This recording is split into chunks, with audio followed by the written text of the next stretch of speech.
First off, rest in peace, neighborhood nip. I ain't crip, but I'm on that neighborhood shoot. Building business, it's that black owned. If you hustle, better hustle till your pack gone. If you work, better work till your back hurt. And if you rap, make it better than your last verse.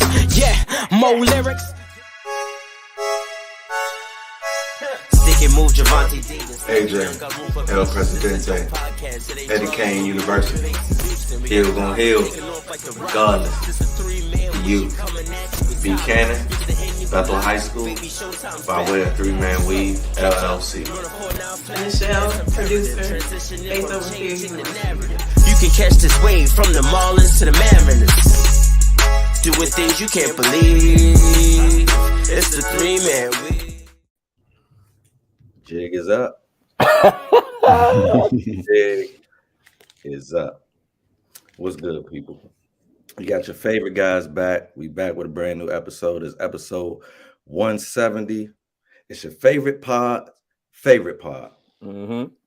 And it's your boy Buchanan, man. And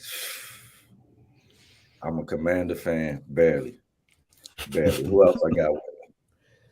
Oh man, it's your boy Hill. Hill gonna heal regardless, baby. I'm repping my boys.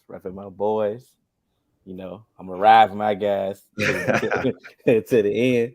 You already know, but Hill gonna heal regardless, baby. Let's get it. And you know, it's me. I'm here. I won't say I'm happy, but I'd rather be kind of worried about fixing things in a win and instead of fixing things being on 3. So hey, that's the logic. That's real. And it's the reason why I drink. Definitely a reason why you drink. But you know, yeah. See, What is that? That was a little bit stronger. That made my nose hairs itch. Damn. You catch it on all major podcast platforms. 3-Man Weave, Instagram, Twitter, 3-Man Weave _. You email us at podcast.3.man.weave@gmail.com. We also on TikTok and Twitch at 3-Man Weave _. Shouts out to the fours. Throw your fours up. Oh, man. Throw your fours up. When you come in here tonight, make sure you hit that like. Please share. Please subscribe. Let all your all your friends know. I mean, I'm sure some of them got fans too. You know, let them know. Let's get. Which one of y'all got an OnlyFans? I'm blocking you right now. Probably Mark. You know, let's build our own community so we can all talk about some things that we want to talk about, get some things off our chest, get event session on, you know, change some narratives together.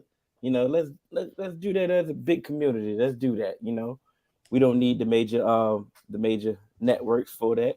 We can build it all right here. Big facts. So let's get it, man. Let's go ahead and move on. We forgot last week. Our guy Junior, he wanted us to discuss something last week, and we told him we were going to get to it at the end. And we ran out of time, so we're gonna start it off with that today to let y'all know we are a part of the people. We definitely didn't want to disrespect our guy, but so we're gonna start off the show with what he wanted us to discuss last week. So let's get to it. All right.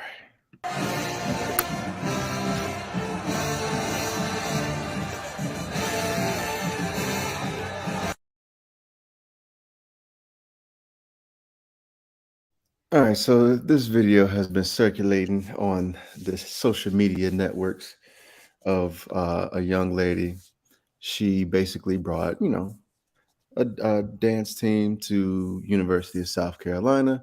And, there's been some mixed reviews from people, going to PWIs, which are predominantly white institutions, saying, oh, that's amazing. I love to see it, expanding and stuff like that. And there are some other people, mainly a lot of people that may have went to an HBCU, not really feeling, taking that, style of dance and band choreography to a PWI. So I say, 3 HBCU grads, we're gonna talk about it. What y'all think about this? What's that told, Ken? I think it's a beautiful topic to discuss. I mean, it's about whatever you personally feel. But one thing I'm never ever gonna knock is another Black person's achievement. If you want to take your talents to wherever your talents go. We don't know this person's background. Who's to say they didn't spend years working at a HBCU, giving back? You feel me? So it's like, you know, in life, bro, let the light shine on your talents, bro. And we know that a HBCU is one of the greatest things that has happened to us. Like for me personally, VSU saved my life. Like my life was not going in the trajectory that it should be going. And I don't think I would have made it at a PWI. Just I needed that intimate session. I needed to know people. I needed people to look out for me just cause. And I don't think that would have happened if I would have just been a number. But with that being said, if I'm thinking about myself and trying to climb the corporate ladder or trying to take my talents and get as much as I can for it, you might have to take it. You might have to cross over. Like that's unfortunately, that's a lot of times where the dollars is at. I'm not saying that that's where how we measure success is with dollars, but if that's her goal is to get some money, you know, and they're offering the bag, shake it up, man. I don't see nothing wrong with it, but I get what people, I get where people are coming from, but I'm looking at both sides. I'm being open-minded. What y'all think?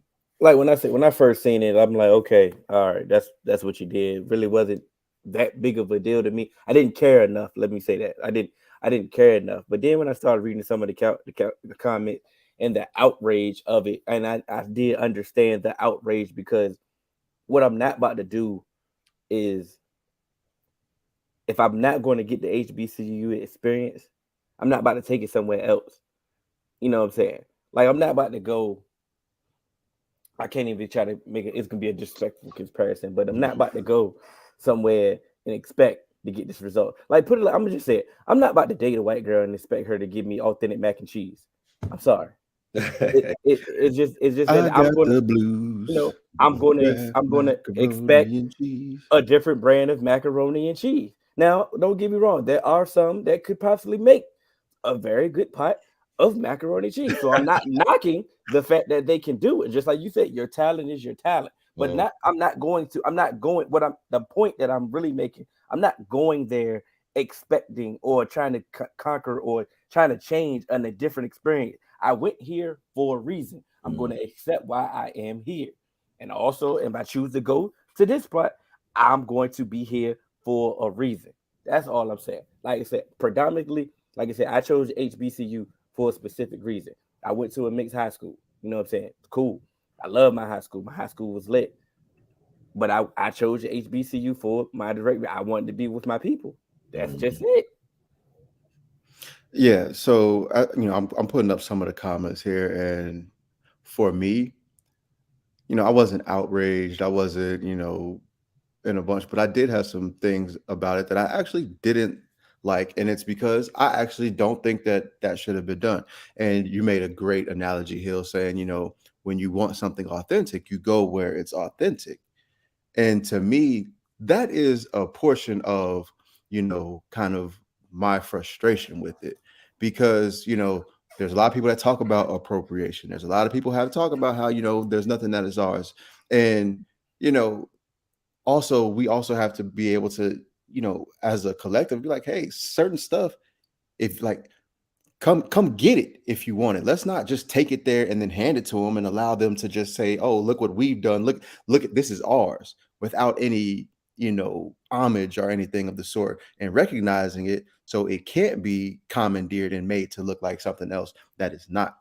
And I say that to say this, like you said, like I specifically went to a HBCU because I wanted the HBCU experience. I wanted that experience. I didn't want to go somewhere else and, have to find a little clique of Black people and, kind of do things there.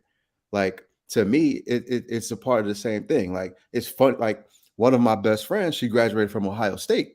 And the day before the regular graduation, they had an African-American graduation where they had a ceremony and stuff, and did like they wore like they had the kente cloth stoles and stuff like that. And my whole thing is, why not just graduate from a HBCU where it's not a Black graduation? You don't have to qualify and say, hey, we're going to have a separate black ceremony. Go somewhere where you can have your own ceremony. You don't have, and then you don't have to deal with a whole bunch of other stuff as well.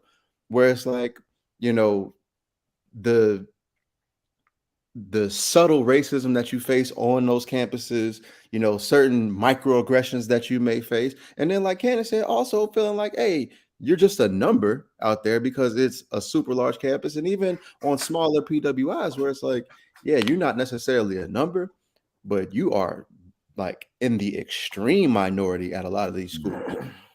That's the reason why I picked an HBCU, because I wanted to be around diverse black people and diverse people that are, you know, striving to achieve, you know, success, excellence, and common goals that I can work with. Because a lot of the people that I went to school with in high school, they still in Cincinnati. They never left. They never really experienced nothing else, and they only see, you know, what they see.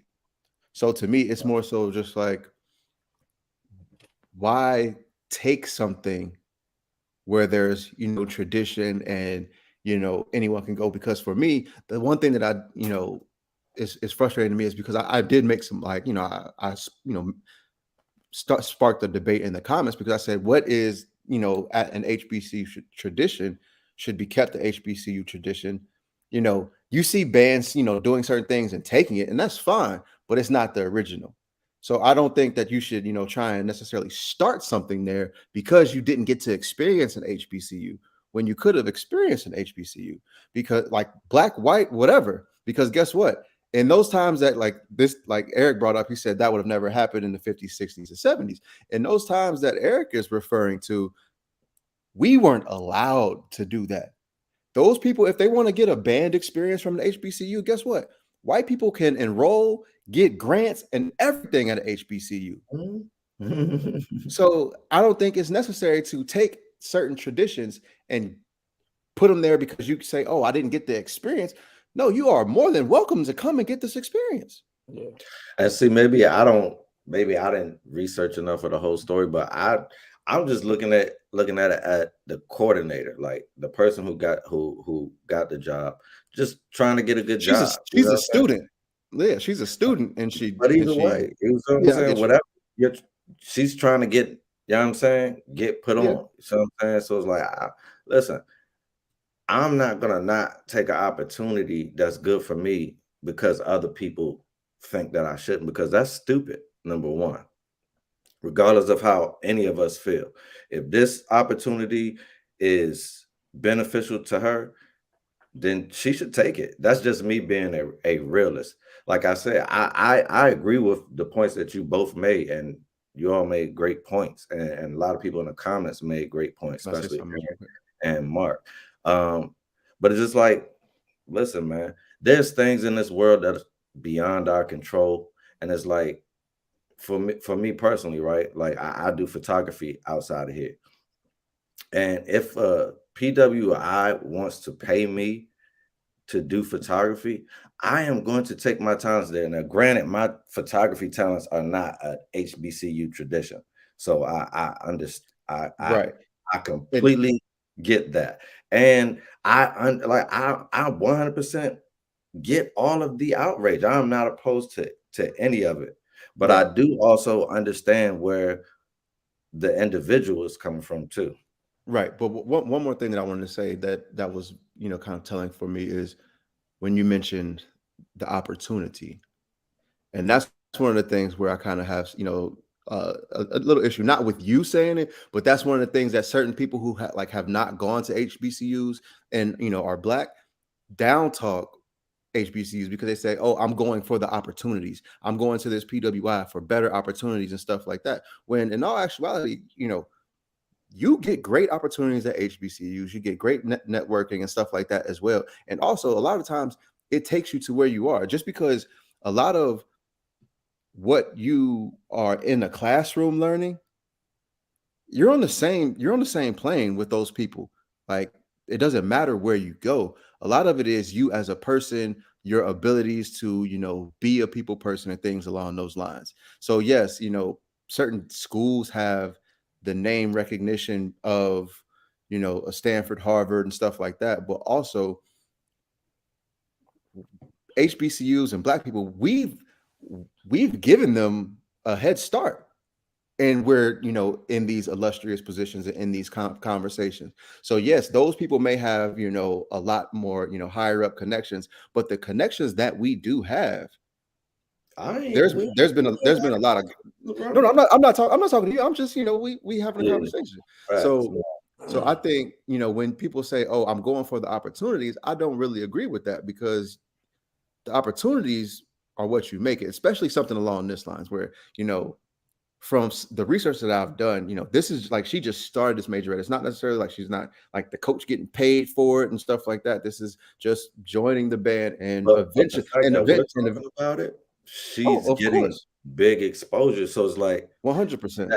And that's what I'm referring to when I say the opportunity. So it's like, if she chose, let's just say she went to Virginia State, her exposure is not going, like Paulette Johnson's exposure is a small knit group. I mean, she's the woo-woo founder. Like, I mean, and that's some serious tradition. But it's like, she spent her career at a HBCU, and I'm not saying that she didn't do powerful things there and touch many lives, because she did. But the exposure at SC is just different than the exposure at a D2 HBCU.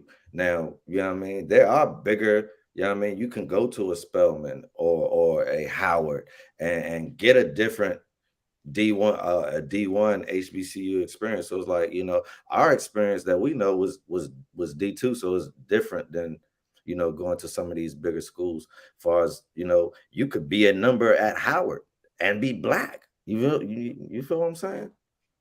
Yeah, but it feels a lot better when you would like. No, it does feel a lot better, but you can still be a number. Like, yeah, I've been around. I feel you.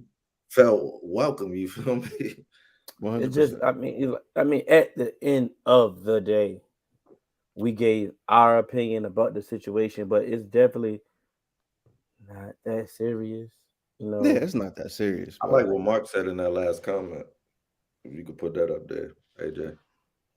This one or the other one I had up? No, the other one. It says, Mark said, I don't fault the individual, but at the same time, you get in the shine for something we've been doing and don't always get the shine for it. And that's facts. And that's what I was talking about with Paulette Johnson. So it's like, she put in the work for years, and she deserves a lot more credit, than she'll probably ever get. And that's unfortunate. But I'm also glad, and I know so many other people are glad, you see what I'm saying, that she did stay, because she created something that will probably last well beyond her physical memory. You feel me? Right. But that was also part of the crux of my argument, in a sense, where you say, when it comes back to opportunity, because we've seen it so much where people get shined off of the things that we've been doing for years. Macklemore come in to rap, and it's like, oh, we ain't never heard nothing like this before. Like, he got to get a Grammy. And I was like, bro, this is mid as hell. But y'all don't, like, you don't understand what is really good, because it's mid as hell. But and it's just like, we see it, like, and that goes back to my point of like the appropriation. Was it even mid? He deserved that. Nah. Yeah. He deserved it, bro, because that shit was trash. I'm trying to ask AJ, how was it even mid? Was it even mid, bro? Right, come on, bro, get this Macklemore out of here. You're right. That shit was 16 tracks of ass. All right, I remember the tracks it was. But I got $100 in my pocket. It's crazy because how they feel. Just let's look at the differences of. Okay, let's say we allow people, like, okay, boom, we started hip hop, we started rap. You know what I'm saying? And when other individuals come in, they know they are a guest in hip hop, but we allow them to be a guest. It's no difference, right? If you're good. If you're good, Macklemore, you ain't a guest. We never picked Macklemore. Like, that was given that. But when we cross over to other genres of music, it ain't as welcoming. You feel what I'm saying?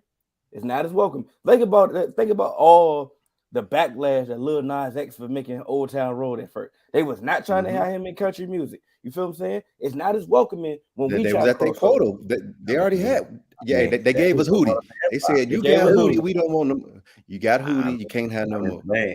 they ain't even want All Lil right, Nas on X. that shit used to be on TRL all the goddamn time. So I So get your point here. I get your point here. and that's what I said. So at the same time, if they, like I said, if let's say for example, if we was at HBCU and a white girl, she joined the majorette team, we wouldn't have not one issue. If she was over there and rocking and doing her thing, we'd be like, hey, look, she doing her thing. But now we come over here, like I said, it's just not welcoming. It's not the same thing, and we always deal with that. That's why we have the issue. Because you white competed with the there, real, like you and competing with the real. they were down to earth people, man. Like you said, competing with the real. I don't know what they got going on over there at USC, but like you said, that South Carolina, but try that over there in South Carolina State, like Mark Jackson said, it'd be a little different. Trials be a little different over there, baby. Should be like, bring it on. You know what I'm saying? Join NBA. But you know what I'm saying? We don't mean no harm. We ain't try to hurt no feeling. You know what I'm saying? Cry 2 tears in a bucket. Bucket. All right. Let's move on to our teams. You know, we had week 3. So things happened in week 3. You know what I'm saying? Who gonna go first? Who gonna go first? Go ahead, Hill. I would say I'll go first because mine is the least exciting. Oh, okay. You go ahead. Yeah, I'll go because mine is the least exciting. I'm gonna say, shout out to Florida State, man. Florida State beat Boston College.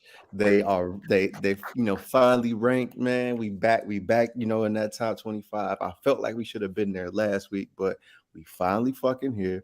I said it before.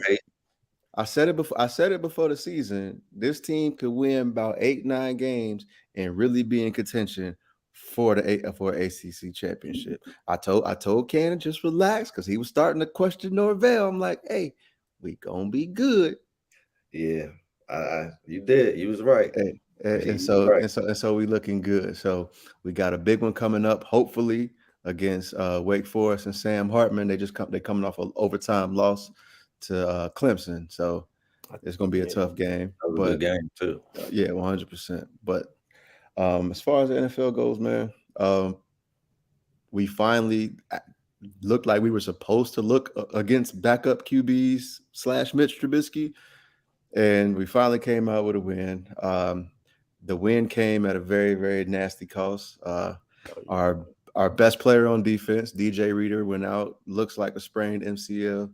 He'll probably be on IR sometime soon, so he'll be out 4 to 6 weeks. And we on a short week, so we looked like a football team. So let's see how we look on a short week on Thursday, tomorrow night.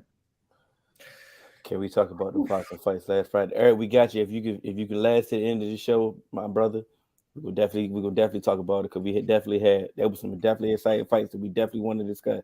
So please, if you can, hold off. You just hold it down. Hold it down. Yeah, hold it down. We can definitely hold it down. I told who told you? I told you the medicine was coming to town, right? But like I said, told you the medicine was coming. I thought the medicine was coming down week 1, week 2. Okay. Yeah, they did. Yeah, it did. And so I guess we finally did it. There's still some stuff I didn't like, but like I said before, hey, you get the win. We get the win. We get the win. I'd rather not be happy with a win and say we got some things to work on and be 0-3 and be like, hey, bro, what the fuck can we do? You get what I'm saying? But you get the win, like you said. 0-3 would definitely put you in a deficit that you don't want to be in. It was a convincing win of a team that you were supposed to win. Supposed to beat. Hey, guess you can feel that way. Like you said, you can feel that way that you were supposed to beat the Cowboys. I get it. I understand that. Cool. Y'all didn't beat them. But you went in there and went to New York, beat the brakes off the Jets. Like y'all supposed to. So, you regroup. Now, like you said, you go on a short week. You got some key injuries, but like you said, it's a short week against a team. Got an opportunity to feel good. Got an opportunity, yeah. You can win. When we talk about more teams, we will get there. I went to the game Monday Night Football. the experience was just amazing. The atmosphere was amazing. They had a whiteout. Giant fans were definitely excited. They were, they had that 2-0 feeling, you know, divisional rivalry. Like they, Mhm, it was hype, man. It was hype. It was mhm, everything that you would imagine. You would imagine, my seats was great.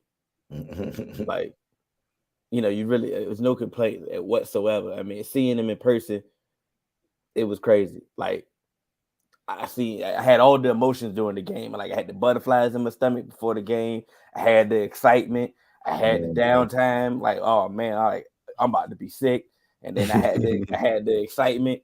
The roller coaster ride. What you want? I mean, once your team gets the victory, you can say like, yeah, I seen a good game. I seen an exciting game. I seen that experience. I'm gonna tell y'all something, bro. That clip y'all see on I think NFL.com or NFL page or that Micah pass rush, bro. I'm right there. It happened like right there in front of me, bro. The replay don't do it no justice, bro. I'm telling you, that's Mhm. amazing, bro. Seeing the triple team, getting through a triple team on a 3-step drop, still hitting the quarterback, bro. Like I it's tried to tell you amazing, about bro. him, man. It's amazing, bro. It was amazing, but at the same I had time, him as the best player in the draft, and people laughed at me. seeing that CD drop right in front of me, Mhm. and at the same time seeing that one hand catch in the end zone, bruh. Come on, man. You couldn't ask for much more. You couldn't ask for much more. And on a Monday night, it's definitely And hard on to. A lot of people won't go to Monday night games for your yeah, team because it's hard for your team. There ain't gonna be too many in your lifetime. You feel me? yeah, scheduling purposes, like you said, it ain't always ideal. You Yeah, know, facts. And for a rivalry too. yeah, That's not even that far from your crib. Like, come on, man. Everything lined up for you. e- You hit your everything. parlay. I ain't trying to Yeah, put your business out there, but it lined up for you, man. I'm I got happy off. for you. I got off work on time. I got there on time. My hotel was directly across from the stadium. I could have walked if the interstate wasn't in the way. You know what I'm saying? We got Changes there. on time, AJ. Come on now. Yeah, come You on. It know don't that get no better don't than that. You know it don't. Nah, You know you ain't gonna 100. see it in 22. happen. Hey, get Oh back man. here, baby. Mm-hmm. Facts, man. It actually was a good game, man. I enjoyed it, man. And it was a good pick me up for me after the embarrassment because I was at the game too Sunday. You feel me? But unfortunately, I didn't experience none of those feelings that you felt. I experienced embarrassment, shame, uh, disgust, uh, and what makes it even worse is the fact that you did almost the exact same. You had an identical first half to last week, right? And I came out last week and I was like, that got to be an anomaly. Like Detroit trap game, you slept on them. They came out. You know, we all know what the Eagles were on paper. You should have been prepared for this. For the exact same thing to happen this week leads me to believe that the coaching staff is incompetent. And so, unfortunately for me, the jig is up. Man, you had a once in a lifetime opportunity. You were taking over a franchise that is turning over a new leaf, new name, and it just don't seem like you put in the work, man. Even the late challenge flag. That's on you, Ron. That's on you, Ron. The jig is up, and if you've been a four for a long time, I'm gonna give you a throwback. I want Ron Riverboat Rivera fired. I want him fired, bro. Jack races Del Rio, get him out of here. We ain't forget Snyder. Get him, vote him out too, man. Like, listen, clean the whole slate. Doug Williams, everybody. I have no ties to anybody that's ever been a part of the organization unless your name is Daryl Green or Joe Gibbs. Damn, Period. fuck the kids. Kid, Period, bro. man. And a few players along the way. You feel me? And a few other players along the way. But other than that, it's a total disgrace what you put on the field, man. To get You did the same thing in Detroit. sack after sack after sack to open up the game. Yeah. You don't even give yourself a chance. And if you know you can't protect, why are you doing 5-step drops then? You Whew, got a ain't that 300 ain't powerhouse wide receiver core, and you throwing no screen passes, you ain't throwing no slants, you ain't throwing nothing quick, no wheel routes, nothing quick, no outs, no ends, no digs, nothing. Everything is a deep corner post, a long crossing route, knowing that they're sending the house. And they brought Fletcher Cox back specifically for to tell people, and he showed up. I seen him live in person, and it was everything that I knew would happen. And so, man, it's just a disgrace. You don't make adjustments. You take to the fourth quarter both weeks, last week and this week, to make adjustments, bro. Get him out of here. I don't even care if you start winning after this. If barring you going to win the chip, bro, even if you go deep into the playoffs, get him out of here, bro. You know what's funny? It's like I think that I'm definitely not, I'm not laughing at you or the situation, but I'm grateful that you're objective because this is your team. So you have the wherewithal to make these statements, because when we put out the list of coaches that was on the hot seat in the beginning of the year, Ron Rivera was on that list, but nobody has talked about Ron Rivera. Nobody's criticized him. Nobody said nothing. They just letting whatever goes on in Washington just goes on. And I Ron get was it. not brought in to win football games. Okay, let's talk to us. Ron was not Ron. Ron was brought in to smooth over all the debacles that have taken place in Washington. And I ain't even talking about the name. Like, the name was inherited. You see what I'm saying? That's not the, like, all right, if you or I would have bought the team, we would have been, we're not racist. That we would just had purchased that would have been just a name. You know what I'm saying? I learned about the history of that. I never knew. So it's like, hey, but I'm open, I'm willing to learn. But Ron was brought in there mainly for this work environment debacle that Dan Snyder was doing. And the revenue cheating and all of the backhanded stuff that's been going on in Washington, which is a reason why we're not a successful organization. Because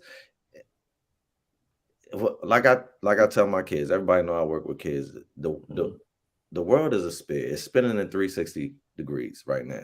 What goes around comes around. You have not done right by the community. You have not done right by the NFLs and the other teams, especially the small market teams. You tried to cheat the cap, backloading back in the day. Like, there's a lot of things you have done. You have had a toxic work environment, and it's like, we don't deserve. And so that's what Ron was brought in for. So it's like, I technically I can't fault Ron, because they like, bro, you got politics to deal with. So maybe he ain't have the time to deal with football. But either way, as a fan, I don't care. Andy about had cancer. Get facts. But you know what? That's neither here nor there. He's definitely a survivor. Big up to him on that. But on the football standpoint, maybe it was too much for you. Too much to handle, because I said it during free agency. You have cap space. You didn't do anything. Is that on Ron? Yeah, because he wanted, that's part of the thing that he wanted for them to get him. He wanted to have say so. What, even they didn't have a GM at the time, but they told him we're expecting. He wanted to be a part of the GM hiring process, and he also wanted to have a say so once the GM came here. So it's like, you got that. That's on you. You wanted to be conservative in the offseason and spend $28 million. That's how they got the deal done with the Colts. They said, we'll pay, because normally when you trade a player, you owe him whatever guaranteed money you owe him. That's on you. We could have got him for Scott for his base this year, which is pretty much nothing. But now we're paying him their guaranteed bonus that they owe him, $28 million, which comes directly out of our cap, which is probably why they didn't want to be aggressive, because they want to have space for next year, because they knew that this is an experiment.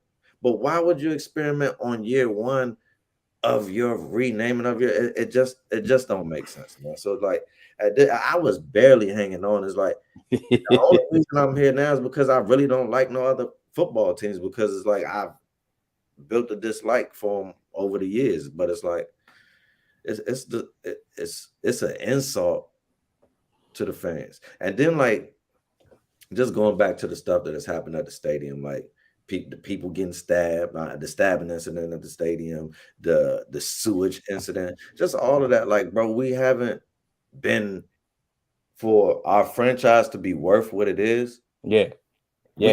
We have not done that. We have not lived up to that at all.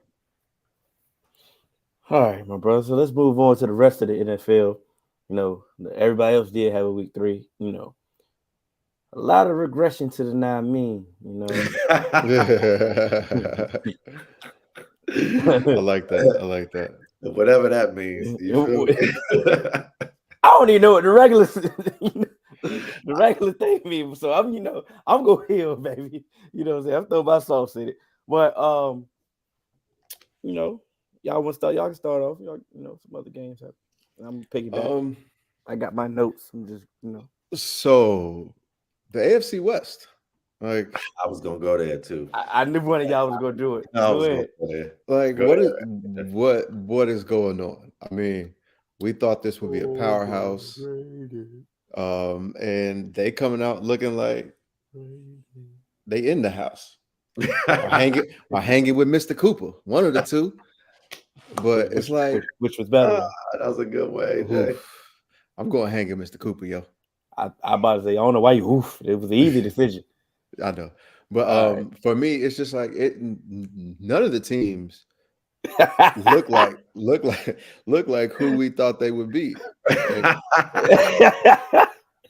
Like I was, yeah. Rose popped up. Happy like birthday too, man. Hey, it's a perfect episode, man. Happy birthday, Rose. Oh man, happy birthday, I love you, bro. Oh man, that's perfect. Yeah, we thought the teams would be strong, but we just couldn't agree on who would be the top dog. And we agreed last. Well, we agreed, on who would be the top dog. I think we kind of, said, we all had the Chiefs, and the Chargers got to show us something. Well, shit, the Chiefs just lost to the Colts. That's the Chiefs. The Chiefs will always have a tight game. They got games. I ain't worried about them. But it did look bad for the division. Right, that's what I'm saying. I'm not worried about them. The Chargers, they were Super Bowl favorites with an MVP, favorite at quarterback. Never was to me. Never. With one of the potentially best defenses, out there. Not a good defense though. But they were. Yeah, exactly. they about to lose. They about to lose Bosa for at least a month. That's unfortunate. And so it's like who we thought was going to be competing with the top dog. They just lost to the Jags. That's right. No, they got their ass whooped. Yeah, they got their ass whooped by the Jags, and then and I get. I'm sorry to cut you off, but I get it. Herbert was hurt, playing hurt. He tried to tough it out. A month in this motherfucker. Probably. I get it. Losing Slater during that game was tough. Losing Bosa is tough. Like I say, the injuries is definitely tough, and we not dismiss them or trying to we was right now, because of the injuries. Now I'm not trying to do that. It's just the fact that it wasn't so. Y'all had to show us. I mean, you still had to show us. Y'all got time to get it together, but right now it's looking shaky. Since we still on the AFC West, I mean, god damn, bro, the Raiders. Yeah, bro. Come on, bro. That's everything I predicted, bro. I mean, but they should have catch Bruschetta, yo. I said that they should have catch Rich Biscuit. I said that when he got the he did enough to keep the job. If you want to make a football decision, our guy and our frat brother brought up this great point, Brandon Marshall. Josh McDaniel is 5-20. Ass. In his last whatever is it that he's 5-20, bro. So it's like it goes when we talk about the carousel and our opinions on the retreads. And when you our points from our icebreaker kind of align with that though. the thing about retreads, and we normally consistent about our retreads. If you pay your dues again, okay, we understand that you can get a second chance. We But get it, he and never paid his dues. That was my thing. he he I went mean, back you to do went it. back I as mean, offensive coordinator, but that don't yeah, mean that you can be a head coach again. That just I means that you can be an offensive coordinator. hey, I mean, you get we just it puts you in position to get another opportunity. That's all you ask for, right? That's all you ask for is another opportunity. He's showing himself that this ain't it. This team, first off, the offense ain't really clicking like it's supposed to be. You know what I'm saying? With the weapons that they have, And when we talk about cool, cool, and it's fine. You never with a running game, Ken. I mean, Josh Jacobs, he been doing all right. He been doing no, he hasn't. And he was hurt and he was nicked up. Okay, He's whatever. still been doing all right. He's the the rest only. He's really the. He's it. Can I The can I rookie say ain't. something The rookie not popping like we the thought. about the You running can say- game? brother, try When yeah. when it comes to the running game, you may have, when you have a upper tier running back, one of those elite running backs, you see a difference. But one of the reasons why, it's not like, how I said, the running back position has been devalued. It's not that the running back position has been devalued because the running backs ain't good, so they don't use them anymore. The running back, variance between someone that's good and someone that you drafted in the 6th round is not that steep. If you Yeah. can get someone that does those same things, that's why you see almost every year some 5th round running back starts to Emerging. pop Yep. because that variance isn't so deep. So when you see the run, like to me, when you see a running game not working, I like that, AJ. yeah. So when you see a running game not working, I believe it's not necessarily the running backs that you have. It's the scheme of the running game and That's big fact. the totality of that of the running game that you have. That's your best fact you ever done kicked, bro. I'll take that. My thing about but like I said, what you really said about the Raiders was that the defense can't stop nobody. That was really one of your main points. I get it, saying, what you how you feel about Derek Carr. I get it, but what your main point was, this defense can't stop a nosebleed, like Bart Scott said. You know what I'm saying? So what you do, you help. It's just the fact the sad part about it is they've been in every game. They should have beat the Cardinals, and we said that they would be in every game. Yeah, so that's how football sometimes it don't bounce your way, and it's looking bad. Like but we've been able to pinpoint this team precisely since Leatherwood, bro. But another team, another team in this division, the Broncos. That's right. Yeah, they got the win against the 49ers on Sunday night. I get it. I won't convince. And thank you. 2-1. It's 2-1 is ugly. If I ever want to show Chase how offense should not be played in the NFL, I'm gonna show him that game. That should look terrible. I just didn't even enjoy that game. Trey went to that game, Hill. Yeah, I'm gonna text him. I don't understand why he picked that game. Yeah, all the games. Preseason. You know what? Preseason. Did he have those tickets preseason? Because preseason, I can understand. If you had those tickets preseason, Anderson, Anderson, Colorado. So if you partake in festivities, hey, I'm definitely gonna go to Colorado. It did make sense of choosing that game, but it was just weird out of all the games on the schedule. He chose Denver. But I get it. I mean, I ain't probably never been to Denver. Get an excuse to go to Denver. He went to the baseball game the night before. So, like I said, he made a weekend out of it. So he enjoyed. I'm pretty sure he enjoyed his trip. He definitely enjoyed it. Yeah, enjoyed his trip, but he just did. His team just didn't get the result. Everybody we know went to their team game this weekend. It was a lot of traveling. Everybody was on the road this week. I like that. I do like that.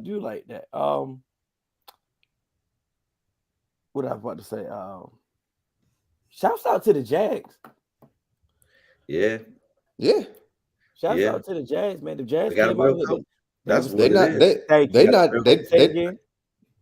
real coach. Thank you. They got a real coach, man. Because even in their game against us, They They competitive. didn't give up. We came out. They didn't know that our receiving core was gonna hit them like that.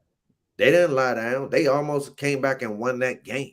Mhm. We could very easily be 0-3, which is And you more know, reason why we need to and be speaking of what, you know, Hill, you said this, and you know, this is one thing that we talked about preseason. Trevor Lawrence. If Doug Peterson, if he can't, if he can't I be knew he was looking gonna right, be able to fix you it. you ain't the guy. And I knew I'm he not was saying gonna I'm not saying Trevor Lawrence has been lighting it up. You know, he's a he looks like a good MVP quarterback. candidate, but he looks like, you know, this is what if he didn't waste a year last year, this is what people thought he was going to look like last year. I You know knew what I that. mean? I knew that was Yeah. not gonna work. I was man. wrong as hell. I was wrong And as hell about Irvin. how many times, Cannon, did I try and tell Hill, hey, bro, that shit is not gonna work? And he's It like, didn't work for If it didn't work for Saban, I ain't sold, bro. and you know what? I can't even say it didn't really Yeah. work for Saban. Yeah. I'm gonna say Saban Saban just started.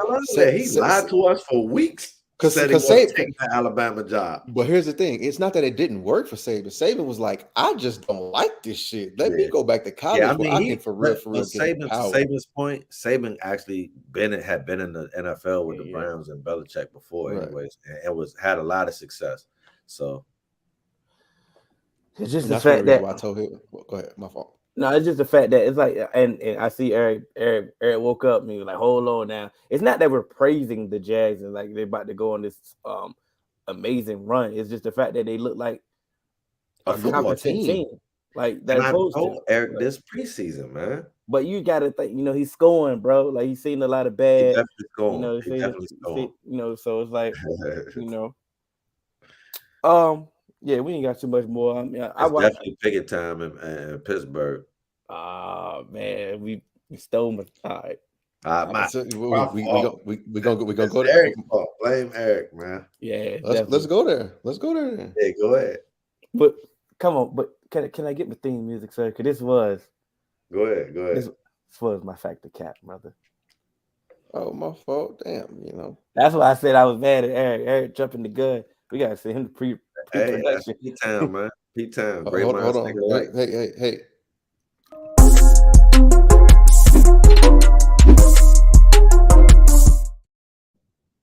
All right, let's get to it. Factor cap from our guy Eric. Is it time for Kenny Pickett to get in there? Fact. Cap. You just don't want you, of course. I have a legitimate reason. All right, let's hear it. I'm on cap. I'm cap too, but I want to hear yours first. Yeah. Okay. Fact. I'm saying cap because, you know, through these first couple games, Steelers fans, you know, I said it last year, and then I echoed it again this year, that offensive line is not good. You did not do enough to fix it. And and as the season went on, it's like, look, they ain't giving up no sacks. They not doing this. They're not doing that. But yet y'all not thinking of the fact that Mitch Trubisky leaving the game with 120 yards because y'all don't trust him to throw nothing really down the field. And even when it is, as soon as he hit that back foot, he's throwing it, whether the play has developed or not. And half the time when he do that, he's throwing out of bounds because he don't know if you're going to be open or not. So, and I believe you put Kenny Pickett behind that line. One of Kenny Pickett's biggest weaknesses coming out of Pitt, he held onto the ball too long to try and make plays. And when you have, you know, an offensive line that can, you know, buy you some time holding the ball, making plays, hey, it's fine. But you're gonna take some hits, and it's not like, you know, he was one of those, you know, super elite prospects that everyone just believed in. He was, you know, NFL ready, but there's still some things that he'd had to develop.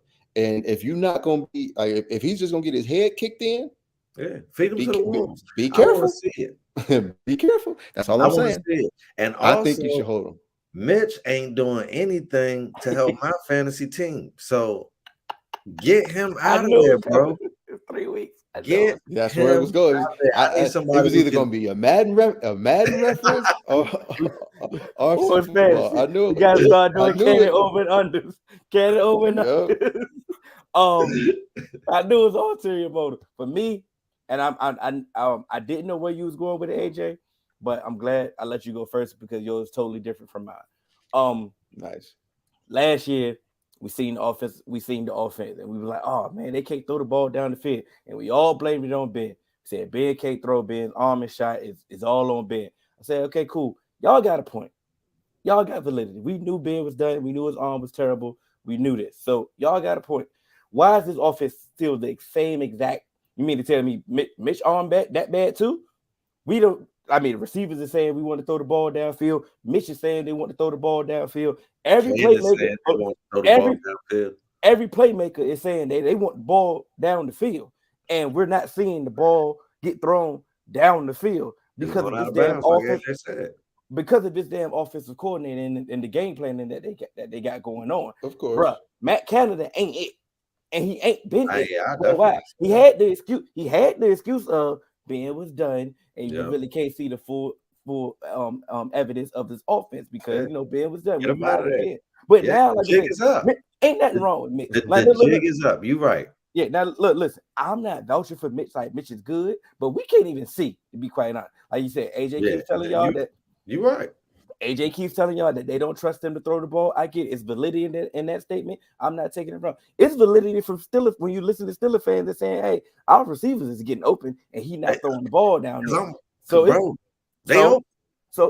they make the change, I will understand it. But the first and foremost, the first person that need to get some ridicule, some blame, is this offensive coordinator. Yeah, facts. I'm 100% agree with you on that. And that's Eric, the only reason that I don't want Kenny Pickett in. That's Eric did make one good point for also why I want to see him in, because he did look good in preseason.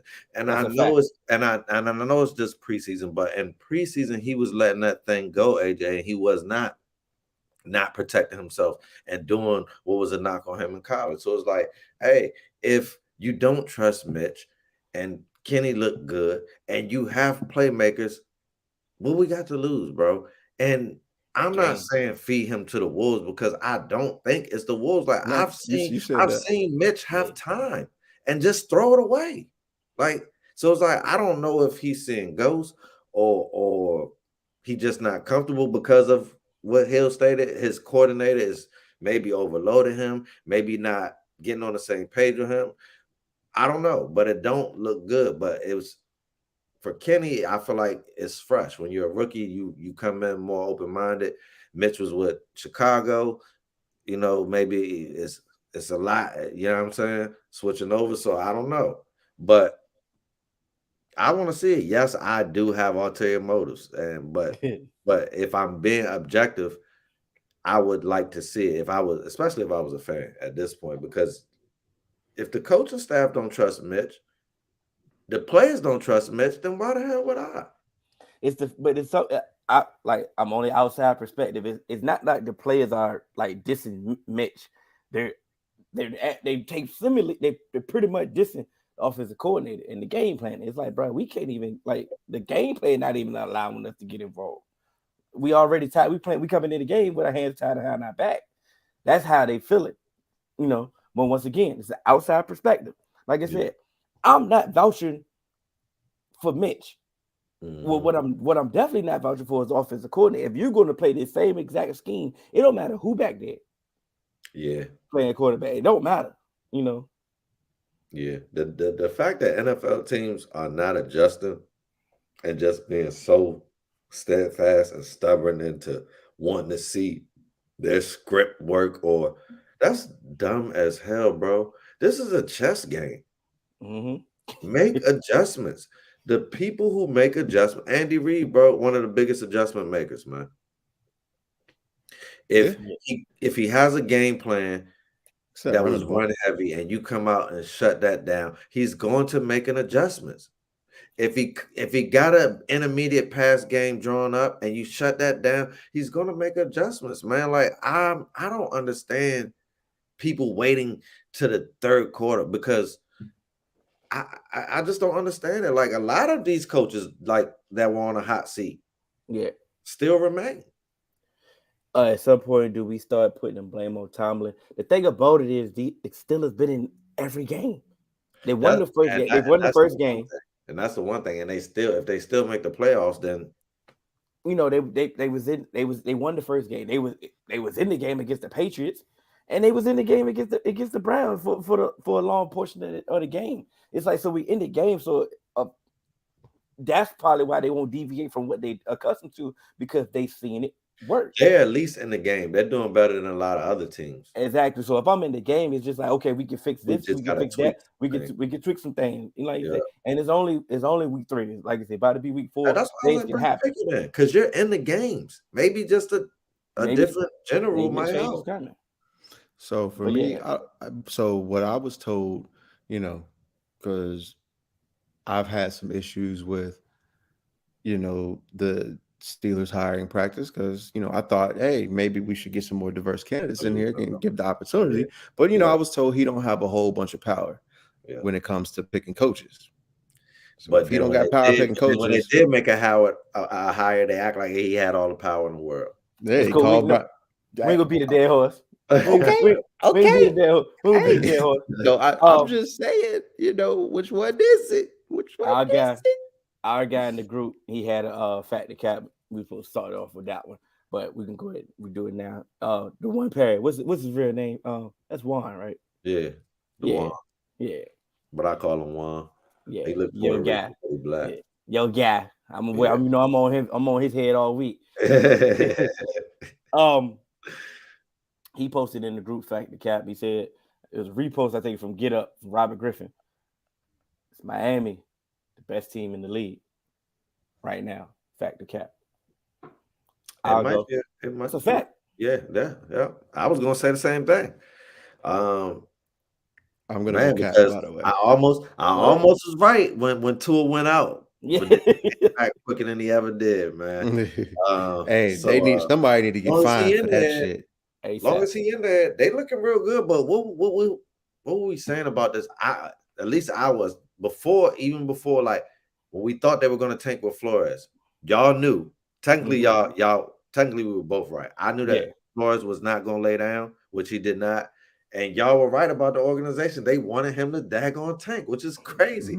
But but like That's you what said, I remember that episode, and I said, "Hey, it's I'm money not and saying easy. anything about him." We came But up with that in that episode, and it came out to be true.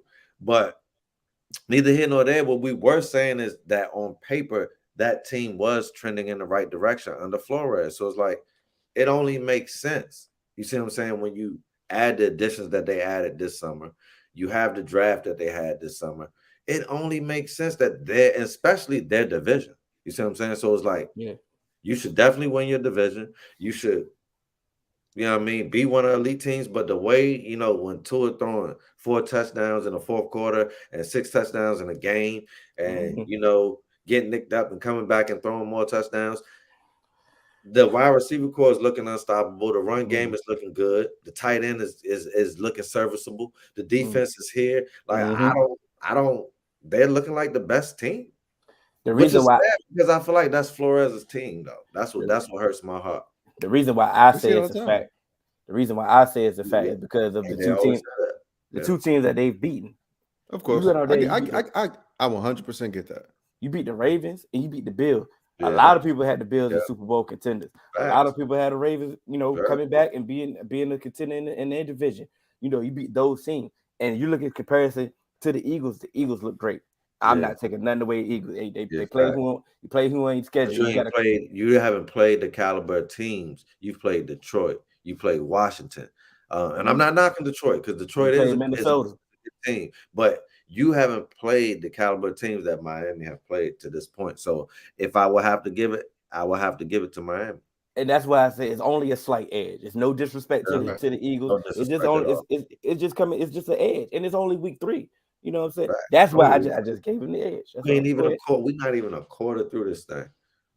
That's so all. the reason why I say cap is not because I don't think Miami is a good team. I'm also saying from the starting point, because I believe, from the beginning of the season, the Eagles were one of the best teams. They're one of my Super Bowl picks, along with a team that the Dolphins actually beat, which was the Ravens. And yes, they beat the Ravens, and yes, they beat Buffalo.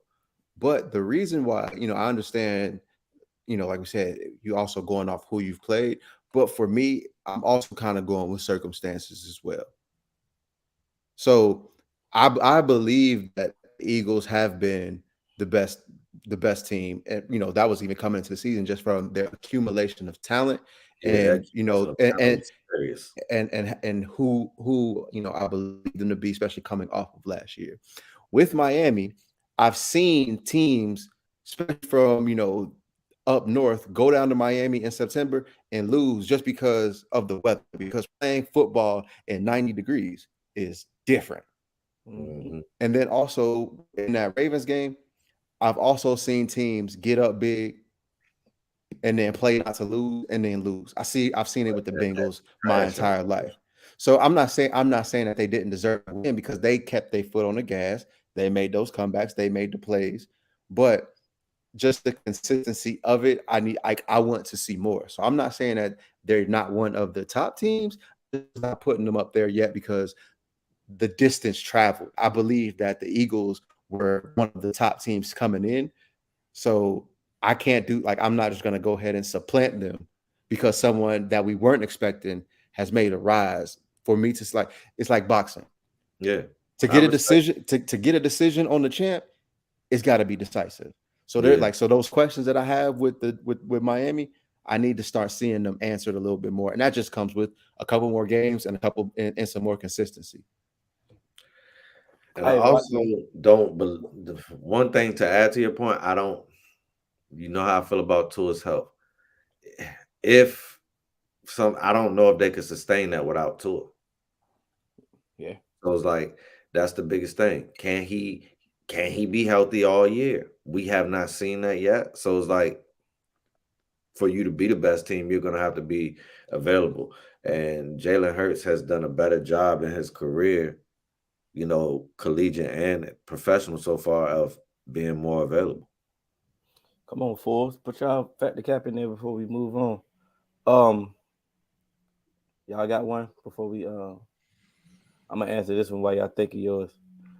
With the schedule being weak, at least we're doing what we're supposed to do. That's 100% fact. Yeah. Always. That's always. 100% fact. And Yep. that's another reason why I'm not completely not like I'm not going to move them off the pedestal yet because I know like like It you wouldn't said here. convince them. Well, So not because Detroit, like I but said in the last two games they've only given up 15 points. And not say one what you thing. want. Say, say what you want between giving up 15 points between the Vikings and the Commanders. Those are still NFL teams. And a lot Yeah. of people had, the Vikings ain't necessarily what we thought they would be, but to see the Vikings only put up 7 points and to watch it on Monday Night Football, how that Eagles defense looked, and then to follow it up with that Commanders performance, all talk about how division games go. Mm-hmm. To me, it's like that to me, that's done like that shows me enough where I can't just supplant you because another team has gone against our proved above our expectations. I don't want to, It's still overshoot. only week 3. I ain't gonna say Miami has really went above my expectations yet. So it's like, I mean, Anything. But my thing, it's funny though. I can go devil's advocate for that same statement. If it was a team that you didn't like, that would be the first thing you would say, y'all ain't played nobody yet. But maybe I say that in college. I've gotten over the I ain't NFL. talking to Yeah, you. put this one. That's why I said maybe. Put this put this one Eric comment up there. Talking about the one thing I will say, y'all, bro. I just gave you a whole list of things that we were right on, bro, and you're gonna say the one thing they were right. This is to add on to, bro. Like, I come don't, on. I don't think he meant it in a negative tone. I think he was just I know he didn't. It was giving us praise, but he tried to. Sometimes people will praise you and say it backhand. at the same time, man. You gotta watch out for some of the fours, man. But nah, one yeah, thing I we tried to know, tell I y'all, know man. And shade when I I see wish it. Reef was in here because Reef was like, "What NFC trash? Y'all bugging." It was like they thought we was tripping. Now y'all see. I got another one. Y'all have one? Y'all want to go? Go ahead. Fact to cap, the all NFL stadiums should be with grass. It should get away with turf. So, 100%. fact to cap, all NFL stadiums should play on grass. Facts. I think football period should be played. Sports period should be outdoor sports should be played on grass. Turf is bad. It's proven. Turf is bad for the body. Yeah, it's better for maintenance and saving money. And that's where it comes to, and that's the thing about it. It comes to saving money, and guess what? You are a commodity that can be replaced. So, hey, Shepard, you tear your ACL. Hey, guess we got to bring in somebody in and start looking at wide receivers in the draft. Odell Beckham, you tear your ACL in the Super Bowl when you was on your way to be Super Bowl MVP. Damn, bro. We'll bring in Allen Robinson until you get healthy. We might bring you back. You know what I mean? We've seen that over and over. You know, I'm not saying that, and that's not even, giving them a pass on that. But that's just kind of the nature of the beast. We see them, cycle in these players. And, like I said, this is where they'll, keep money, because having a grass field is going to require a lot of maintenance to maintain, especially when you start getting, up north. In that one stadium, though, they got real grass. But that's what I'm saying. And that's a worldwide game, But what I'm saying, like, I don't know if you making your face because I said it's gonna take a lot of maintenance. Yeah, I am. That's some bullshit, bro. But when you go up north, those teams they're gonna have to, like, especially during that winter time, they're gonna have to. They're going to spend so much money on maintenance, especially at those fields. They're gonna, bro. He know.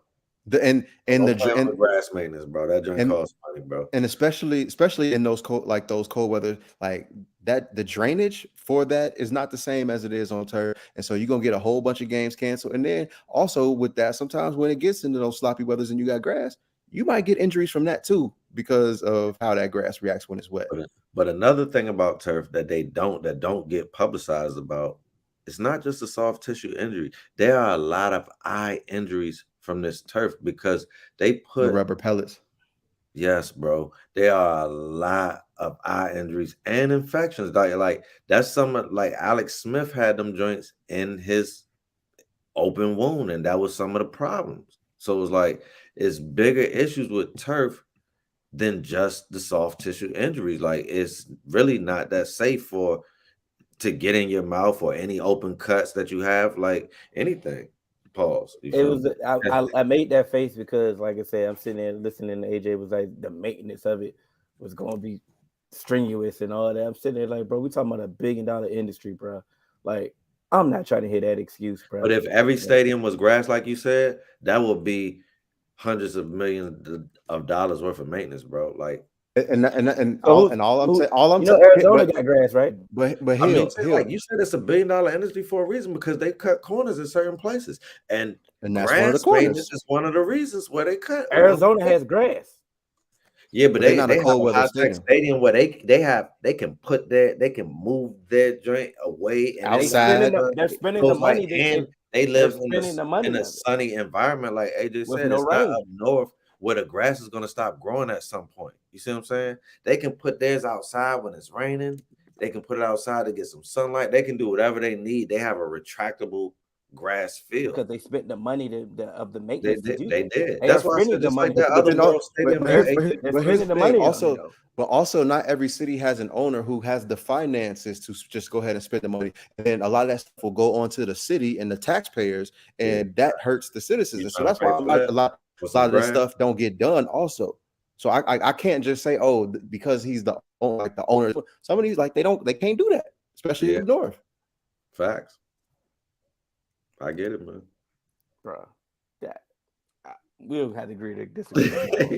I ain't trying to hear that excuse, bro. Like, but no, I'm still with you. Hire somebody. I would like to see all grass stadiums. I'm agreeing with you. Damn, bro. No what, Coolio? Wow. Dang, man. Yeah. Dang, but he was almost 60. That's crazy. He passed away of natural causes. Still figuring that out. We can do this one quick. Is fact the Cap Lions make the playoffs? Cap. It's actually big cap for me. Potential. I ain't so. I mean, I'm not so. AJ said this Pack can potentially. lose, and the Vikings can lose. Then the Lions have a chance to make the playoffs, bro. But the Packers ain't losing. That's the thing. Yeah. So, like before the season, I said that this team could be in a lot of games and Yeah, be he said that. fighting to get 8 wins, and who knows what could happen.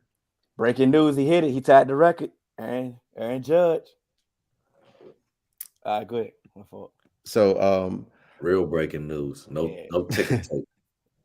So for me, I think I'm going to go ahead and say it's possible. I think, especially like one of the reasons that I said the NFC is very weak, and so you know what? And they scrappy when it come down to week 14, 15, 16, 17. You do not want to play them. Look out. They biting kneecaps, bro. They still biting kneecaps, but they still 1-2. Hey, right. I'm just saying, like, you don't want to face those teams. I know you don't. I had them competitively trash. You know what I'm saying? Or anybody on that list, you don't want to play them because they gonna come to play. You know what I'm saying? Yeah. And you could be competitively trash and end up finding a playoff spot, especially if, like AJ said, if your conference is trash. You could. Fact, the Pro Bowl would be better with the changes that were made.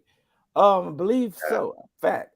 I'm going to say fact just because I've used lately I've just watched the stuff around the Pro Bowl and not watched the Pro Bowl game. So by just taking away the Pro Bowl, I'm just going to say facts because you just eliminating that and giving us some more stuff that we probably going to watch instead of the Pro Bowl. So fact. And I'm pretty sure I'm pretty sure Pro Bowl about 15, 20 years ago, man. I'm pretty sure this billion-dollar industry is going to hype up the skills competition. When they took it from Hawaii, they messed up. They're going to hype up this skills competition. They used to have the fastest man. It used to be elite. They're bringing it back in the NFL for years. But they possibly bringing the skills competition back. So but the top people ain't going to do it. You know how they go now, man. It's going to be no-name people that we never heard of doing all the competitions. Hey, we're going to watch. It'd be like a dunk contest. I mean, it's way better than dunk contest. I think off the simple fact, like you said, off the mere fact that the game is gone, that's already a plus. So it is what it is. It's still, like I say, the alternates that's there. The fact that the game is gone, still ain't bombs there. The whole thing should be gone. You feel me? Give it a whole. They're gonna find a way. They're gonna find a way to make some money, but they can't. They can't get no grass.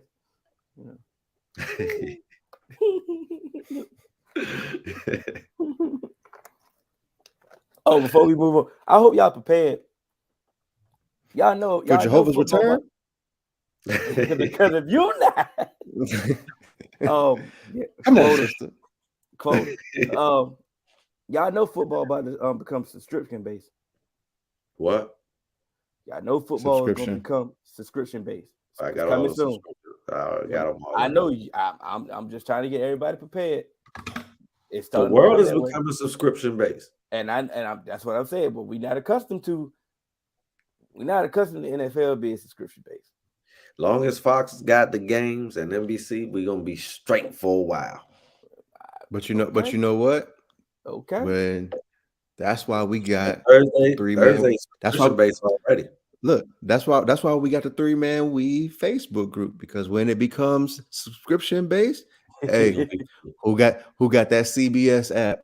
Who got the link? Who got the Yahoo app? Who got Fox? Who got NBC? You know what I mean? But it's so technically, like, now I don't have CBS, so I pay for a Paramount app, which is like $4.99. So I already stream most of my AFC games, or subscription.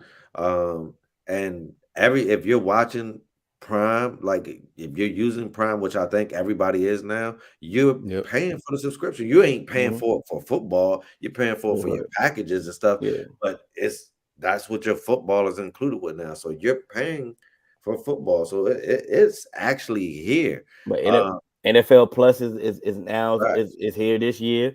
Right. Like you said, that's gonna grow. They already they put the Sunday ticket. They put that on as a subscription base. They put that mobile so people can use it. Like you said, the CBS app. When I was watching the Bengals game, they cut me off. Yeah, they cut me off.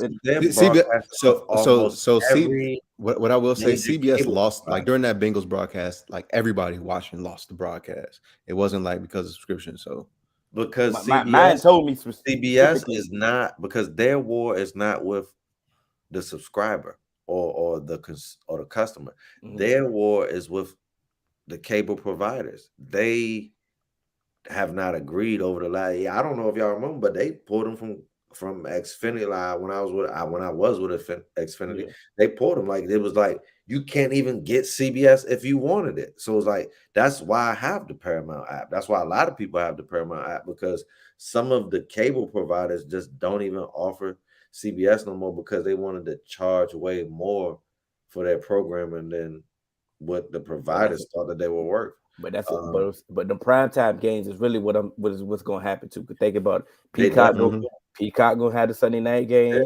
yeah. ESPN Plus is going to have Monday Yeah. night game. I'm It's telling you, only going to be your two local games are going to be your only free games. and hey, and that's what 1 o'clock. that's what I'm trying to prepare the people for. I don't think we're ready for this as a consumer. I don't think we're I'm just saying it's coming. Hey, And this could just be a whim. I could just be talking about no, it's already I'm just happening. saying. I'm just saying. Red zone is definitely the best thing to have.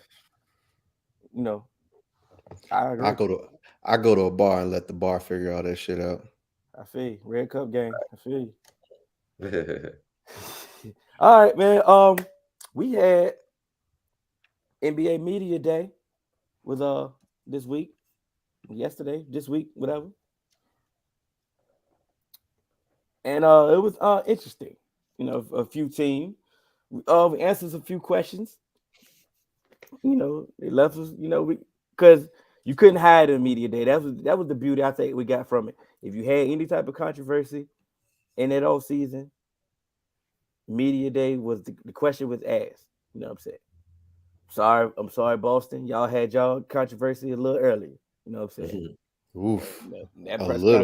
That press conference was a little different. You know what I'm saying? So I get it. But Brooklyn, that was an awkward ass Media Day. Which Morris was that? Think of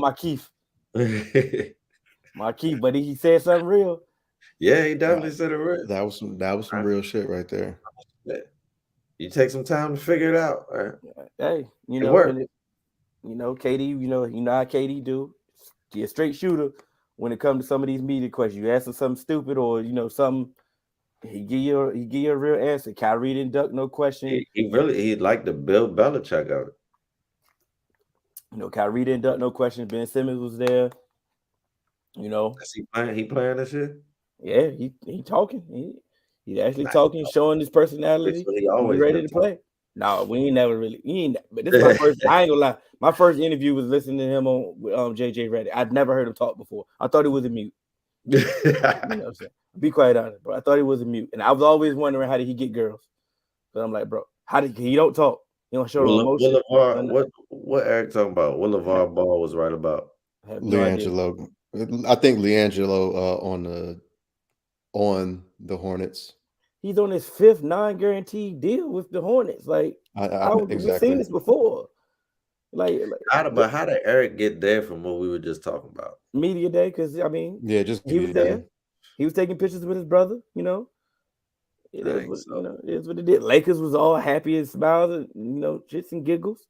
Making it. If you want to believe, you can believe. You get because it's the optimistic time of the year for your team. So, baby. We back. Everybody's saying the right thing. AD saying AD want to say you feel me, Cannon? Why? Hey, and that's you feel what I'm saying. He talking. Russ saying all the perfect things. Pat Bev is still Pat Bev. Pat Bev, Lord have mercy. Pat Bev gonna push the envelope this year though. If one thing we're gonna be entertaining. Yeah. That's for sure. And whatever's happening, we're gonna know about it. This needs another documentary. That's a fact. We might start recording now. But Ayton, I don't really think Ayton really wanted to be involved in Media Day. I don't Yeah, think Aiden really want to be involved with the Suns, and that's why I was exactly. saying we should trade him. Although, like you said, It might be you were time to you now, you though. you were stern on work it out. This But is some of the it stuff that seems I was beyond. like, But it we were seems beyond only repair. we were only stern on working out because we were like, is this beyond repair? Like we were asking that like truly and genuinely, but it seems that it is beyond repair. Like I don't know. Like you said, it seemed like he was disinterested. So I don't know if like he just didn't want to work for y'all's owner, if it's that deep or if it's that plus basketball, I don't know. You feel me? What you got to say here? I just because he had if he didn't want to be here, why did he sign the offer sheet? Because you gotta get paid, bro. He could have got paid. His money was going to get. He was going to get paid, bro. First off, this is the NBA. I'm not sitting here Yeah, acting but like you just don't want to just get paid. Like you still want to be like Phoenix is still a contender. Like I get it. I might not be happy there, but I ain't just going to get somewhere else. Like I need to he could have go forced to his a good hand. destination. No, he could have forced his hand to get traded. And that could have ended bad But too. but but he had to sign the offer sheet to get traded. Yeah, you had to sign the offer sheet to get traded, but did you have to sign? Did they have to have that clause and he has veto power to get traded for a year? Did that have to be in the contract on a It restricted doesn't free agent? On a it doesn't restricted free have to agent? be, but I think he's also playing like, hey, if Utah about the tank, don't send me to Utah to play with 3-man weave. Send me somewhere, So I think Hey, that's man, a come to that's a Utah. way to You kind gotta of run it up. do You feel to me? do his, to protect himself as well. Where it's like, okay, y'all not just gonna trade me somewhere and then I'm gonna be miserable. Like I'll be able to win and stuff like that, and kind of prove to y'all that y'all made the wrong decision. But Because I'm I just don't, I don't necessarily even think that he's like, I just want to prove that I'm good. I think now it's point like, like I want to make sure that I whoop y'all type shit. but Yeah. if he was that damn miserable in Phoenix, and he don't want to be there, there's ways that he could have went about it and could have got up out of there. You know what I'm saying? He didn't exhaust those options. I just think that he just didn't want to deal with the media, bro. And a lot of people don't really like the media. I'm gonna Some be people quite don't. honest. And A lot that could be it. Yeah, but other than what other, I'm what I'm gonna say is some of his responses didn't just give me like, hey, I don't want to talk to y'all. Yeah. The responses that he gave to me was like, yeah, nah, I'm not fucking with this. And even like when I first seen the picture of him, Booker, and Chris Paul, I was gonna make the joke like, yeah, his ass don't want to be here at all. But I'm like, maybe that's just his game. Maybe that's just his game face. So I just kind of let it go. And then media day happened, and it's like, oh yeah, bro, he don't want to be here at all. And man. I think also that's one of the reasons why we didn't trade him is because so many teams start saying, oh, we don't want DeAndre Ayton in a trade. And so it made me feel like, okay, Phoenix started to like, let's get ahead of this and we're just gonna go ahead and retain him anyway, and so that we're not gonna just trade him for a bag of peanuts because everyone Absolutely. knows we don't want to trade him. It's still a business. I'm going to reiterate this point, and so it's not lost. And I know y'all understand me. If he did not want to be there, he could have pressed the issue way more in the offseason through his agency if he didn't want to talk, through the media, through anybody, other outlets to get up out of there. He didn't do I that. just don't I just He don't did not I say don't a believe he's word. that I don't believe he is that caliber yet to Does that do that make though. you that He's could make you could get labeled as toxic or or cancer. So it's like y'all got 2K yet? I'm not I The buying will- 2K? I won't touch it. Yeah, bro, because the career, bro, when you could just do your career and you just yes, played your games. yes, Mhm. I Now do. they got all this other stuff, bro, and Correct. that's that's probably what Aiden going through, man. It's like, bro, I was so upset last night playing 2K. It's like I just want to play my game, bro. Like I don't want to be dealing with this Yep. social media war That's why or all of this stuff.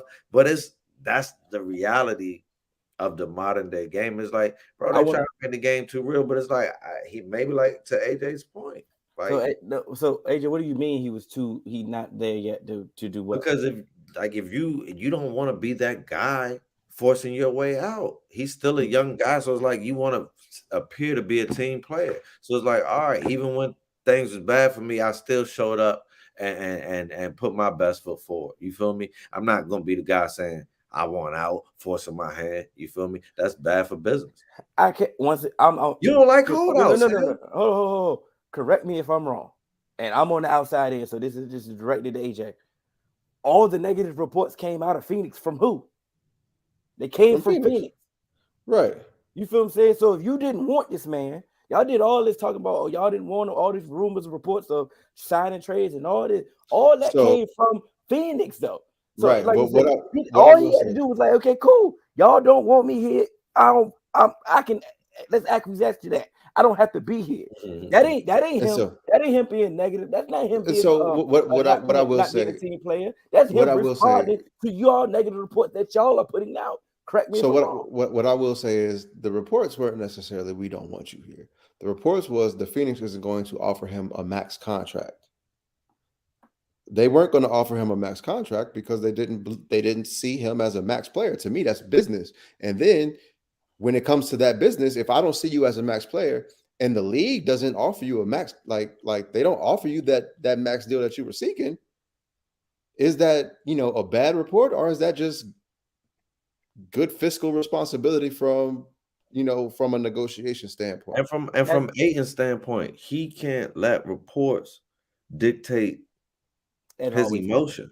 That always that everybody's not ironclad still, bro. And I get that, but you get on KD all the time for not doing that. So it's like, remain professional, bro. It could benefit you, and especially not even in the world of non-professional sports, like at a regular, you know what I'm saying, at a regular job. Like if you know that you're not feeling your boss, or you gotta remain professional till you know what I mean, get to your new destination, because if you become unprofessional too early, it could hurt you. So it's like, and I'm not knocking your point. You're making a valid point. Because he didn't say anything. I'm just agreeing more so with AJ that I just feel like Ayton don't want to be a part. He didn't want to be a part of that, even though he might not be happy. Sometimes people just suck stuff up all the time. But the thing is, you put out all these reports that he's not a max player, he's not worth a max deal. You didn't want to offer him a max deal next year, and then the moment that a team offers him a max, you immediately match it. You don't even wait the 24 hours. Yeah, you can match the deal. Because what can I say that we're gonna pay that man? So what? So who's at fault here? Like it's a lot of blame. It's a lot of like I said. It's a lot of blaming. It's a lot of blaming on Ayton, and it's not a lot of blaming on the other side. How is that blame? How is that blame on? How was that blame on Ayton when I just said, yeah, we should have traded him because I felt like this was beyond repair? That ain't blame on Ayton. I just said, I just saw the writing on the wall that, hey, this shit ain't gonna work. I've never blamed Ayton, and it shouldn't be beyond repair. When did I blame Ayton? Like I said, it appears that it is though. But I once again, like I say, we've seen two different things. I mean, not say two different things. It's three different perspectives. Let's just say that, because like I said, but I get your perspective. I get it. Because I ain't never seen, like I said, once again, this ain't my team, but I ain't seen Ayton ain't got the most friendliest, cheerful personality anyway. You know what I'm saying? Of course, he may have some playful moments or some some happy moments, but he a boring dude anyway when you talk to him. Yeah, which is why I don't really need to be making my business known in the media. Like if the media is gonna talk, I can't stop that. Like those reports are gonna come out. Or if I don't want to deal with media fuel to the fire though. Or if I didn't want to deal with media, which is why him being quiet just got him his money. You know what I'm saying? Even when people didn't think he was gonna get it. Or he just didn't want to just deal with media day. Like I don't rock with y'all. It could be that. We said that too. We said that already. It could have been. I just specifically said from how his answers were framed, it didn't seem like that. Yeah, and I believe that too. But I ain't ruling out the possibility that it could just be media day. But it's it's our opinion at the end of the day. Because when Monty got to speaking, Monty was like, bro, I ain't talked to a whole lot of them. And why would he? These are grown men, bro. But when it got framed to Ayton, it made it seem like it was the end of the world that he ain't talked to Ayton. That's how they frame it, which is why I said this is why I answer what their reports, bro, because they're gonna say whatever they want. Don't make it true. And I hate to keep bringing up the NBA, but my player, he's dealing with that. These reports that don't have nothing to do with me. So Somebody we got else feel like, bro, fantasy, we I'm got starting Madden, like, we but got nah, because they 2K. really trying to get me out the starting lineup, bro. Like got me tight, bro. Like they like, bro, like they saying you ain't. I'm like, bro, like I'm putting up 30 points a game, bro. Like what are you talking about? Like I don't know where these reports come from. It's like if you believe it, you believe it, bro. But I'm the rookie of the month. You feel me? So All it's right, like, man. I forgot, man. We gotta let's breeze through these fights right quick Friday, man. Because that's what they did Friday. They breezed through their fight. I mean, You know they beat them yeah. boys. I mean, facts. Jahai, Tucker, Keyshawn Davis, and Shakur moving up to 135 Stevenson, man. They all beat everybody like they were supposed to do. They all were the guys we knew that. I don't think this, but they all looked impressive. But the most impressive to me is Keyshawn Businessman Davis. Boy, this boy, Boy, look, he looks damn, different. man. He looking different each fight. He's a Yeah, complete he looking like prospect. it. And I like the way he handled himself. Like when Rolly tried to come at him, he said, "Bro, that didn't say that. Said I'm the best prospect." Because I was watching him on his live, and he was like asking, like, "Who are y'all favorite prospects?" Like, right? And people were saying, so a lot of people were saying Boots, and he was like, "Bro, Boots is not a prospect." Like, so he was real clear on understanding like where he is. So I threw out, Keyshawn, Nick and you know what I mean, he knew all of them and Jalil. So it's like, you know what I mean? But he is one of the most exciting prospects that I've seen in a long time. I mean, he has a speed, he got the footwork, he has defense, and he has power too, man. So it's like, and he got an attitude. Right? It's the 757 chip on his shoulder that he got, man. And boy, he remind me of Sweet Pea, man. Got it honest. He got it. Got it honest. What do y'all think about Shakur moving up to 135? You know I love it. I love it too. More And he fight. called out Devin. I actually want to see that fight. I like both of those. Yeah. I like both of those. They're both my guys. I would like to see that fight. You know AJ rules though. So you can't see Devin right away. Like you don't get to see this fight. This was one of you my gotta things. beat somebody else. So one of the reasons why I asked how y'all felt about him moving up, I wanted to actually know how do you feel he would fare moving up, going up to 135. When I seen his tweet to say my body just can't do 130 no more. I believe that he might be okay, but I don't know yet. I put my hands up when he said when he I'm wrapping up AJ when he said those specific words. My body just can't handle 130 no more. I have to move up to 135. I'm like, hey, then your body already know is probably fit for 135. You just been looking chunky the last two fights coming in there. So I do believe you can fare well, and like you say, you get you some fights, you get comfortable. I think you can translate well at that weight. And he's a sound boxer. It's not like he's not a skilled boxer. So I feel like when you're a skilled boxer, you can make the adjustment. Is he going to make the adjustment right away and it be a victory right away? I don't know. It depends on who his camp decides to pick. But I feel like if you pick the champ, it might not be. But if you pick a decent 135 pounder, somebody with respect, I feel like you could establish yourself. But be careful, man. Yeah, and be careful. The thing that worries me about 135 is yes, he is a very, very, very technically sound boxer. But in 19 fights, he's only had 9 knockouts. Mm-hmm. He's been going the distance, and even down at 127, he hasn't put down some of the lower quality opponents like I would expect him to. No, that's true. So moving up to 135, and he didn't though. He admitted that. Right, but here's my thing. But here's my thing. In that Oscar Valdez fight, when it came when it started getting towards that like the 7th, 8th, 9th round, I was like, put him out. Mm-hmm. But he didn't, and then he kind of just took his foot off the gas, and he started dancing around the ring. Yeah. But to me, it's like you're like people are putting you in these conversations and wanting to see you with Devin Haney, Ryan Garcia, people throwing your name out there with Tank and all those guys, and it's like, nah, I need to see you I like Tevin Farmer. I need to see you finish somebody, especially when you're going up against, like I said, Oscar Valdez. Like finish him. You know what I mean? Yeah, you up on the cards, but punish him. Robinson Concesio, finish him. Because those ain't the names that you about to be I going. wouldn't even try to say his name, bro. I'm trying to be You're a professional great, here. You know me. You know me. But that's my thing. Like, Coolio.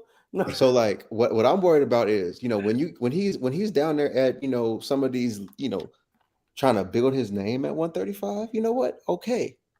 But it's going to be different when you start stepping up in class, because like I said before, there's like the C class, B class, and that A tier is different levels. You can get away with just outboxing these C and some of these B dudes, but some of these B and A dudes, they can box. They may not be as good or technically sound as a boxer you are, but that power and speed combo is devastating. Question: isn't his claim to fame defense?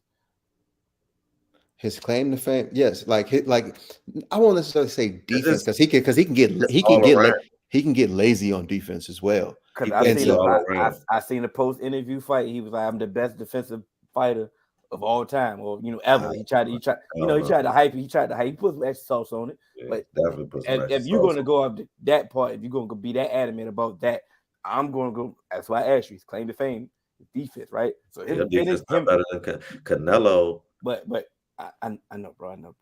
I'm just saying. I'm just going off him. If his claim to fame is defense, when he wouldn't be a great finisher, right? No, that's not true. It's not true. That's a question. Because he's been getting better. He's been getting better. Here's my thing. I don't want to say, oh, because he's a great defensive fighter, he can't be a great finisher, because those two don't have to be, adversarial, where like if you're a defensive fighter, you can't be a good power puncher. That's fact. It's like when you talk to Deuce about basketball. Deuce hate when you say, oh, he's the best two-way player in the game, because the game it's such a fluid game. It's not just, oh, you play like you a defensive player, and then a lot of people come off the court and then play offense like football, where you a two-way player because your team can no, you on the court, it's fluid.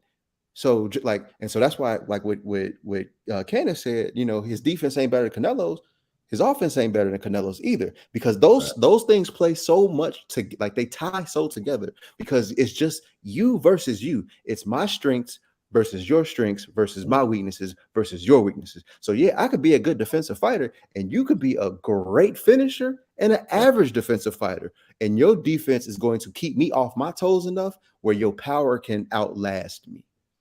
And so that's what I'm saying. Just because you're not a great finisher, because you're a defensive fighter, don't mean that you shouldn't be knocking some of these dudes out. Because what I said before, that power, sometimes it don't translate. So if you ain't really powerful at 126, 127, when you go up to 135? Oh, so he's at 130. He's at 130. So when you go up to 135, young guys, they're cool with going the distance, bro. Like that's their game. But if your opponent ain't cool with going a distance, and he can press the issue on you because his feet just as good. Like Hill said, if I believe in my defense, then he got to be able to press the issue. And ain't nobody been able to press it yet. Like, yes, I've been in some fights where I should have dominated more, but I still haven't lost. So technically, what I mean, they ain't been able to press it. So it's like, hey, they haven't been able to touch me. But there's the thing. When you move up in weight, you're gonna have to touch somebody now. You're not the hunted, like you're hunting. So it's like you're gonna have to touch somebody. And these people ain't like you're saying you're the best defensive. You're gonna see people that you slept on who got good defense. You feel what I'm saying? You as a boxer coming in there thinking that this guy he's slipping everything. Like what's the boy that Tank fought, the Bulldog? What's his name? Yeah, Isaac Cruz. Yeah, he got a good defense, bro. Like Tank was trying to hit him with power shots all night, and he couldn't catch him like he caught everybody else. And another thing is when you start getting to the Mexican fighters, they don't play they may not necessarily have the best defense, but if you ain't got no power to keep them off of you, they gonna put their forehead in your chest and they gonna make you fight in the phone You booth, think and it's you and it's think hard to Tank do. went into that fight against Cruz saying that this guy's a super defensive? No, but I bet you he came out saying, yo, that Cruz got some serious defense. You see what I'm saying? So it's like AJ said, it's the skills tie together. It's all about are you going to rise to the occasion on this night? And I think so far Shakur has done a good job rising to the occasion. Has he done it all in great fashion? No, but everybody ain't gonna be there. I like a champ that gets it done ugly like Shakur. That's why I like him. It's gritty, and even when it's been tough, he stayed down and got it done. And that, you know, a lot could be said about that. Then, you know, we've seen people just fold in there. So I mean, look at Wilder. He ain't doing what it takes to get it done. You feel me? Man, lost weight. Man, that was it. That was episode 170. Yeah. Eric definitely gonna get us cussed out by Michelle. This is definitely your Right. fault, Eric. We blaming you. But shouts out to the fours. Y'all know y'all can catch us on all major podcast platforms, 3Man Weave, Instagram, Twitter, 3Man Weave _. You can email us at podcast.3.man.weave@gmail.com. We also on TikTok and Twitch at 3Man Weave _. Dallas Duo will be a little late tonight, but you know, y'all can go to sleep. You just catch us in the morning. The jig is up, man. The jig is up. Get him out of here. The jig is up. We out, y'all.